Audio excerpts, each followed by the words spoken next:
हामी चाहिँ आइपुगेको छौँ।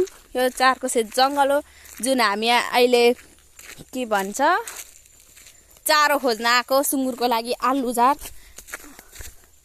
अब यो आलुजार खोजेर म चाहिँ फेरि पढ्न जानुपर्ने छ ट्युसन 3 बजेदेखि।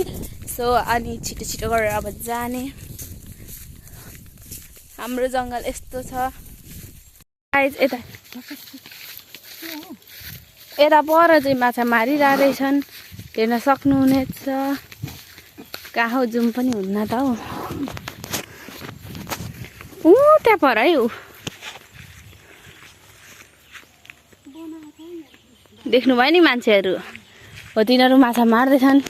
सो हामी चाहिँ यो खोला तरेर जानुपर्ने हुन्छ। यो जाडोमा त खोला तर्नु पनि मलाई झ्याउ लाग्छ, चिसो हुन्छ। शनिबार आउनुपर्छ हौ माछा मार्न। सो हामी चाहिँ जाँदैछौँ। यस्तै चिसो हुन्छ, त्यही भएर जङ्गल आउनु मलाई मन पर्दैन जाडोमा। पर चाहिँ माछा मार्दैछन् हौ।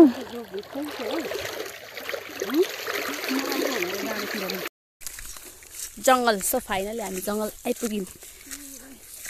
जङ्गल भन्दा नि अब यो चाहिँ वारी नै हो। जे भए पनि त जङ्गल चाहिँ उता छ। अब के गर्नु साथीहरू, एक्लै आउँछु भन्दै थिएँ अघि चाहिँ, अनि अहिले चाहिँ म पनि आएको।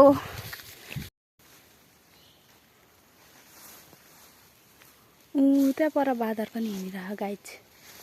सो गाइज हामीले चाहिँ यति यो एक ठाउँ पार्यौँ, अर्को त्यहाँ ठाउँ, अर्को पर छ। अब चाहिँ हाम्रो पुगो भन्दा नि भयो होला सायद। हामीले चाहिँ यहाँ खोजिसक्यौँ। हाम्रो मम्मीको पारा।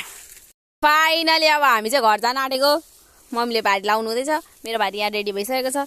अब हामी चाहिँ जाने घर जानुपर्ने हुन्छ घर। म चाहिँ दुम्सीको घर आइसकेँ। दुम्सी भन्ने केटी यही हो, ऊ हिँड्दैछ।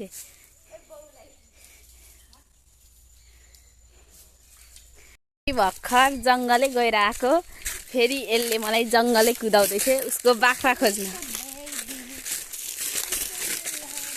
म तेरो भिडियो बनाइदिऊ।